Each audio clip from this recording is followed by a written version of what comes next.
Ready for it. Thrilled for it. Presenting Franks with Turbo Booster Jet Engine.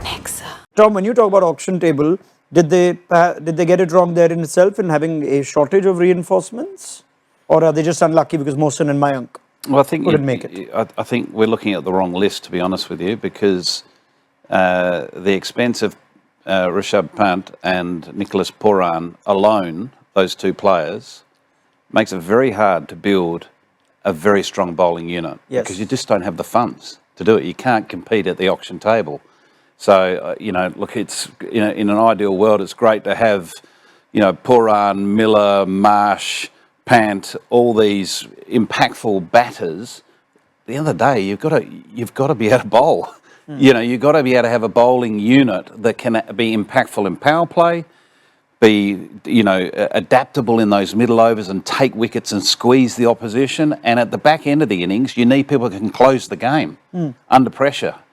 Take wickets, bowl those really challenging overs where you've got an opposition going hell for leather against you. And I just don't see they've got any of that. The way they've constructed this entire team, right? Even the faith that you have placed in your Indian bowlers, like you said, Avesh is a take. But Akash has played a handful of games in the IPL. He's predominantly a red ball bowler known in this country for his red ball skills. And then over and above that, you've invested in Mayank Yadav. Again, a lot of teams get emotional about their picks. They get really emotional that we found him, we need to have him, we need to ensure that, okay, he's here. That's the same with Bishnoi. Because if you remember, when KL went to LSG, Bishnoi went with him. Correct. And he was one of those, okay, from the start, Bishnoi has been with us. But why I say they've gotten lucky is because two players who've gone sort of under the radar for them, which was one retention in Ayush Bhadoni, who's had a very decent season.